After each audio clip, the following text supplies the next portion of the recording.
ಪ್ರೀತಿಯ ರೈತ ಬಾಂಧವರೆಲ್ಲರಿಗೂ ಹೊಸ ವರ್ಷದ ಶುಭಾಶಯಗಳು. ದಿನಾಂಕ 1 ಜನವರಿ 2026ಕ್ಕೆ ಹತ್ತಿ ಯಾವ ಮಾರುಕಟ್ಟೆಯಲ್ಲಿ ಎಷ್ಟು ರೇಟು ನಡೆದಿದೆ? ತುಂಬ ಸ್ನೇಹಿತರು ಚಾನಲನ್ನು ಸಬ್ಸ್ಕ್ರೈಬ್ ಮಾಡದೆ ವಿಡಿಯೋವನ್ನು ನೋಡ್ತಾ ಇದ್ದರೆ ದಯವಿಟ್ಟು ಚಾನಲನ್ನು ಸಬ್ಸ್ಕ್ರೈಬ್ ಮಾಡಿಕೊಳ್ಳಿ, ವಿಡಿಯೋವನ್ನು ಲೈಕ್ ಮಾಡಿ ಮತ್ತು ಶೇರ್ ಮಾಡಿ. ದಿನಾಂಕ 1 ಜನವರಿ 2026 ಹತ್ತಿ ಬೆಲೆಗಳ ವಿವರಣೆಯನ್ನು ನೋಡ್ತಾ ಇದ್ದೀವಿ. ಮೊದಲನೇದಾಗಿ ಕೊಟ್ಟೂರು ಮಾರುಕಟ್ಟೆಯ ಹತ್ತಿ ಕ್ವಿಂಟಲಿಗೆ ಎಲ್ಲ ಬೆಲೆ 6,616 ರೂಪಾಯಿ ಇದೆ. ಗದಗ ಮಾರುಕಟ್ಟೆಯಲ್ಲಿ 1,208 ಹತ್ತಿ ಚೀಲ ಟೆಂಡರ್ ಆಗಿದೆ. ಕ್ವಿಂಟಲಿಗೆ ಎಲ್ಲ ಬೆಲೆ 7,300 ರೂಪಾಯಿ ಇದೆ. ಚಿತ್ರದುರ್ಗ ಮಾರುಕಟ್ಟೆಯಲ್ಲಿ 516 ಹತ್ತಿ ಚೀಲ ಟೆಂಡರಿಂಗ್ ಆಗಿದೆ.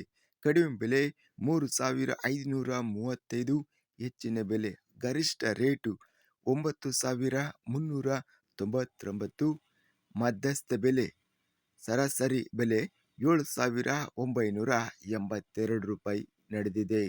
ತಾಳಿಕೋಟೆ ಮಾರುಕಟ್ಟೆಯಲ್ಲಿ ಹತ್ತಿ ಕ್ವಿಂಟಲಿಗೆ ಕಡಿಮೆ ಬೆಲೆ 6,009, ಹೆಚ್ಚಿನ ಬೆಲೆ 7,809, ಮಧ್ಯಸ್ಥ ಬೆಲೆ 7,701. ನಂಜನಗೂಡು ಮಾರುಕಟ್ಟೆಯಲ್ಲಿ ಹತ್ತಿ 211 ಚೀಲ ಟೆಂಡರ್ ಆಗಿದೆ.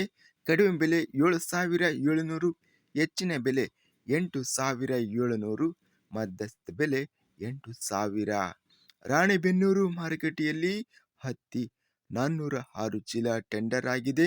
ಕಡಿಮೆ ಬೆಲೆ 1,589, ಹೆಚ್ಚಿನ ಬೆಲೆ ಗರಿಷ್ಠ ರೇಟು 7,786, ಮಧ್ಯಸ್ಥ ಬೆಲೆ 6,570 ರೂಪಾಯಿ ಇದೆ.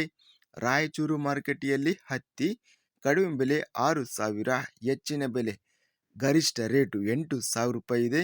ಮಧ್ಯಸ್ಥ ಬೆಲೆ 7,600. ವಿಜಯಪುರ ಮಾರುಕಟ್ಟೆಯಲ್ಲಿ 227 ಹತ್ತಿ ಚೀಲ ಟೆಂಡರ್ ಆಗಿದೆ. ಕಡಿಮೆ ಬೆಲೆ 6,605, ಹೆಚ್ಚಿನ ಬೆಲೆ 7,900, ಮಧ್ಯಸ್ಥ ಬೆಲೆ 7,616. ಸಿಂಧನೂರು ಮಾರುಕಟ್ಟೆಯಲ್ಲಿ 264 ಚೀಲ ಹತ್ತಿ ಟೆಂಡರ್ ಆಗಿದೆ. ಕಡಿಮೆ ಬೆಲೆ 7,700 ರೂಪಾಯಿ, ಹೆಚ್ಚಿನ ಬೆಲೆ 7,750, ಮಧ್ಯಸ್ಥ ಬೆಲೆ 7,700 ರೂಪಾಯಿ ಇದೆ. ಸವಣೂರು ಮಾರುಕಟ್ಟೆಯಲ್ಲಿ ಹತ್ತಿ ಕಡಿಮೆ ಬೆಲೆ 4,541 ರೂಪಾಯಿ, ಹೆಚ್ಚಿನ ಬೆಲೆ 7,451, ಸರಾಸರಿ ರೇಟು 7,174. ಹುಬ್ಬಳ್ಳಿ ಮಾರುಕಟ್ಟೆಯಲ್ಲಿ ಹತ್ತಿ 516 ಚೀಲ ಟೆಂಡರ್ ಆಗಿದೆ.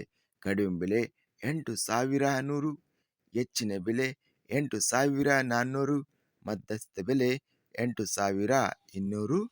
ಒಟ್ಟಾರೆಯಾಗಿ ಹೊಸ ವರ್ಷದ ದಿನ 1ನೇ ದಿನಾಂಕಕ್ಕೆ ಹತ್ತಿ ಗರಿಷ್ಠ ರೇಟು ಚಿತ್ರದುರ್ಗ ಮಾರುಕಟ್ಟೆಯಲ್ಲಿ 9,399 ರೂಪಾಯಿ ಹೆಚ್ಚಿನ ಬೆಲೆ ರೇಟ್ ಅನ್ನೋದು ನಡೆದಿದೆ.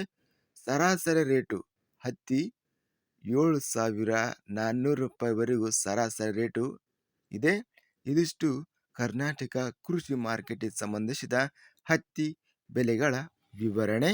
ಇಂತಹ ತಾಜಾ ಮಾರುಕಟ್ಟೆಯ ಬೆಲೆಗಳ ವಿವರಣೆಗಾಗಿ ನಮ್ಮ ಚಾನಲನ್ನು ಕೂಡಲೇ ಸಬ್ಸ್ಕ್ರೈಬನ್ನು ಮಾಡಿಕೊಳ್ಳಿ, ಪಕ್ಕದಲ್ಲಿರುವ ಗಂಟೆ ಸಿಂಬಲವನ್ನು ಪ್ರೆಸ್ ಮಾಡಿ. ಹೀಗೆ ಮಾಡಿದರೆ ನಾವು ಅಪ್ಲೋಡ್ ಮಾಡುವ ಪ್ರತಿ ವಿಡಿಯೋಸ್ ಕ್ಷಣದಲ್ಲಿ ನೋಟಿಫಿಕೇಷನ್ ಆಗುತ್ತವೆ. ಈ ವಿಡಿಯೋವನ್ನು ಲೈಕ್ ಮಾಡಿ. ವಿಡಿಯೋವನ್ನು ಲೈಕ್ ಮಾಡುವುದರಿಂದ ಇನ್ನೂ ಹೆಚ್ಚಿನ ರೈತ ಬಾಂಧವರೆಲ್ಲರಿಗೂ ಈ ವಿಡಿಯೋ ತಲುಪುತ್ತದೆ. ಆದ್ದರಿಂದ ವಿಡಿಯೋವನ್ನು ಲೈಕ್ ಮಾಡಿ, ಸ್ನೇಹಿತರಿಗೆ ಮತ್ತು ರೈತ ಬಾಂಧವರಿಗೆ ವಿಡಿಯೋವನ್ನು ಶೇರ್ ಮಾಡಿ. ಧನ್ಯವಾದಗಳು. ಜೈ ಜವಾನ್, ಜೈ ಕಿಸಾನ್.